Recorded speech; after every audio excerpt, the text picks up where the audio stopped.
Assalamualaikum warahmatullahi wabarakatuh. Perkenalkan, nama saya Giska Kanyariadi. Saya dari Fakultas Teknik Prodi Teknik Kimia. Di sini saya akan mempresentasikan tentang makalah saya yang berjudul karakteristik air sumur di sekitar pembuangan limbah cair pewarna batik terhadap masyarakat sekitar. Di sini ada latar belakang yang menjelaskan tentang limbah adalah buangan yang kehadirannya pada suatu saat dan tempat tertentu tidak dikehendaki lingkungannya karena tidak mempunyai nilai ekonomi. Limbah tersebut dapat berupa limbah padat, limbah cair, dan limbah gas. Jenis limbah ini bisa dikeluarkan oleh suatu industri dalam kehidupan sehari-hari. Berdasarkan nilai ekonomisnya, limbah dibedakan menjadi limbah yang mempunyai nilai ekonomis dan limbah yang tidak mempunyai nilai ekonomis. Limbah yang memiliki nilai ekonomis itu limbah dengan cara melalui suatu proses lanjut akan memberikan suatu nilai tambah. Sedangkan limbah non-ekonomis yaitu limbah walaupun telah dilakukan proses lanjut, limbah tersebut tidak akan memiliki nilai tambahan kecuali sekedar mempermudah sistem pembuangan. Salah satu sektor kegiatan ekonomi bertujuan untuk meningkatkan kesejahteraan masyarakat adalah kegiatan industri. Kegiatan suatu industri adalah mengolah masukan input dan menjadi keluaran output. Pengamatan sumber pencemaran industri dapat dilaksanakan pada masukan, proses, maupun pada keluarannya dengan melihat spesifikasi dan jenis limbah yang diproduksi. Pencemaran yang ditimbulkan oleh industri diakibatkan adanya limbah yang keluar dari pabrik dan mengandung bahan beracun dan berbahaya atau B3. Bahan pencemaran keluar bersama-sama dengan bahan buangan atau limbah melalui udara, air, dan tanah yang merupakan komponen ekosistem alam. Di sini ada jenis aktivitas utama yang menghasilkan limbah cair dan sifat pencemaran yang potensial itu ditimbulkan dari 14 jenis industri yang termasuk dalam kategori kelompok prioritas pertama. Salah satu jenis industri yang termasuk dalam prioritas pertama tersebut yaitu industri tekstil. Limbah tekstil yang dikeluarkan dalam hal ini limbah cair yang berasal dari buangan industri batik. Jenis industri tekstil dalam prosesnya terdapat komponen limbah cair seperti pada proses pengkajian, proses penghilangan kanji, penggelatangan, marserisasi, pewarnaan, pencetakan, dan proses penyempurnaan. Dalam proses-proses tersebut berpotensi pencemaran fisik dan kimia. Industri batik dan tekstil merupakan salah satu penghasil limbah cair yang berasal dari proses pewarnaan. Selain kandungan zat warnanya tinggi, limbah industri batik dan tekstil juga mengandung bahan-bahan sintetik yang sukar larut atau sukar diuraikan. Setelah proses pewarnaan selesai, akan dihasilkan limbah cair yang berwarna keruh dan pekat. Biasanya warna air limbah tergantung pada zat warna yang digunakan. Limbah air yang berwarna-warni ini akan menyebabkan masalah terhadap lingkungan. Limbah zat warna yang dihasilkan dari industri tekstil umumnya merupakan senyawa organik non-biodegradable yang dapat menyebabkan pencemaran lingkungan, terutama lingkungan perairan. Senyawa zat warna di lingkungan perairan sebenarnya dapat mengalami dekomposisi secara alami oleh adanya cahaya matahari.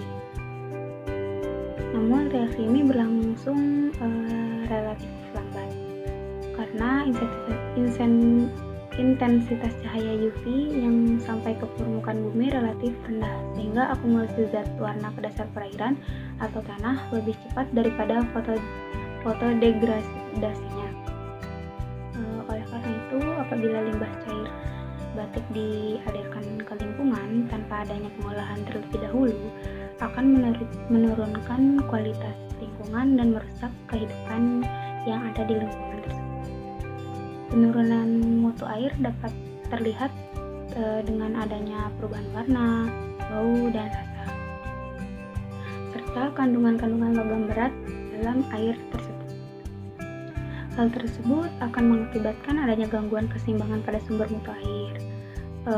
Pembuangan limbah kerajinan batik merupakan salah satu bahan pencemar air. Limbah cair batik diduga mengandung zat-zat kimia yang berlebih yang dapat mencemari lingkungan. Sumur merupakan sumber mata air bagi penduduk. Untuk mengetahui ada tidaknya penurunan kualitas air pada air sumur yang berada di sekitar air limbah cair industri, air sumur harus dianalisis oleh laboratorium dengan menggunakan parameter fisik dan kimia yang dibandingkan dengan baku mutu berdasarkan peraturan pemerintah nomor 82 tahun 2001 tentang pengolahan kualitas air dan pengendalian pencemaran air. Parameter fisik yang dianalisis yaitu TSS dan TDS. Sedangkan parameter kimia yang diukur yaitu pH, besi, mangan, kadmium, kromium, tembaga, timbal, fosfat, seng, nitrat, nitrit, amonia, klorida, COD, dan BOD. Penyimbangan terhadap suhu yang tinggi akan menurunkan penerimaan masyarakat, meningkatkan toksisitas, kelarutan bahan-bahan polutan, dan menimbulkan kehidupan organisme dan virus tertentu. Sedangkan parameter fisik yang lain yaitu air menjadi kekeruhan dalam air tersebut disebabkan dengan adanya zat-zat tersuspensi atau TSS dan zat-zat yang terlarut dalam air atau TDS. Semakin keruh suatu air, semakin banyak partikel tersuspensi dan terlarut dalam air. Semakin sedikit sinar yang dapat melewati air. Selain itu, faktor yang ditimbulkan dengan tingginya atau besarnya angka TDS dan TSS merupakan bahan pertimbangan dalam menentukan sesuai tidaknya air untuk penggunaan rumah tangga.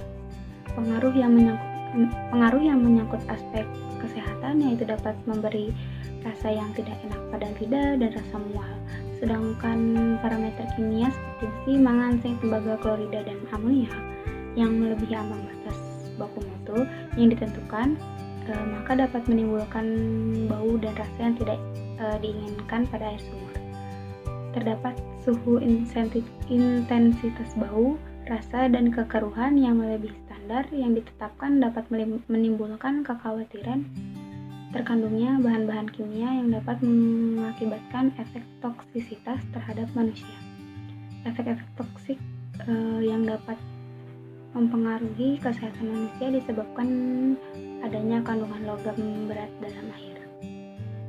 Kandungan logam berat dalam air tersebut seperti kadmium, timbal, dan kromium. Sedangkan mengukur parameter fosfat, COD dan BOD bertujuan untuk mengukur oksigen yang dibutuhkan mikroorganisme dalam menguraikan zat organik dan tingkat pencemaran yang disebabkan oleh zat organik. Dengan hasil analisis tersebut diharapkan dapat mengetahui ada tidaknya pencemaran air sumur yang disebabkan oleh limbah industri berdasarkan baku mutu air kelas 1 Peraturan Pemerintah Nomor 82 Tahun 2001. Di makalah ini kita juga mengidentifikasi masalah apa saja yang mempengaruhi pencemaran limbah. Yang pertama itu ada kurangnya tempat khusus pembuangan limbah. Yang kedua ada tidak adanya pengolahan limbah. Yang ketiga ada banyaknya pabrik yang membuang limbah ke sumber air. Yang keempat ada air sumur yang bersih menipis. Adapun batasan masalah untuk menghindari meluasnya permasalahan, maka kita di dalam penelitian ini dibatasi sebagai berikut. Pertama itu ada subjek penelitian adalah karakteristik air sumur dengan titik sampel di sekitar Sungai Cisadane yang digunakan untuk pembuangan limbah cair. Yang kedua ada objek penelitian air sumur di sekitar air limbah cair batik pada Sungai Cisadane di Tangerang. Yang ketiga ada parameter yang diukur dalam penelitian ini adalah parameter fisik dan kimia. Parameter fisik meliputi suhu, TDS, dan TSS. Sedangkan parameter kimia meliputi pH, BOD, COD, dan kandungan logam berat di dalam air. Berdasarkan latar belakang masalah, maka dapat disusun rumusan masalah, yaitu pertama bagaimana kualitas dan kuantitas air sungai yang tercemar limbah cair batik. Yang kedua ada apakah kualitas air Sungai Cisadane dapat diperuntukkan untuk bertanaman, perikanan, dan peruntukan lainnya. Yang ketiga ada bagaimana karakteristik air sumur yang berada di sekitar air limbah cair batik Tangerang. Adapun tujuan penelitian yaitu untuk mengetahui kualitas dan kuantitas air sungai yang masuk limbah cair, plastik. Yang kedua ada untuk mengetahui kualitas air Sungai Cisadane dapat diperuntukkan untuk tanaman, perikanan, atau peruntukan lainnya. Yang ketiga ada untuk mengetahui karakteristik air sumur yang berada di sekitar air limbah cair plastik di Tangerang. Adapun manfaat dari penelitian ini adalah yang pertama itu ada untuk menambahkan pengetahuan dan memperkaya wawasan bagi peneliti pada khususnya dan bagi pembaca pada umumnya. Yang kedua itu memberikan informasi pada masyarakat tentang ada tidaknya pengaruh limbah cair plastik terhadap kualitas air sumur di sekitar aliran pembuangan limbah. Yang ketiga ada memberikan masukan kepada pengusaha industri plastik dalam menangani dan melakukan pengolahan limbah sebelum dibuang ke tempat pembuangan limbah. Yang keempat ada memberikan informasi kepada pemerintah supaya meningkatkan pengawasan pengolahan limbah.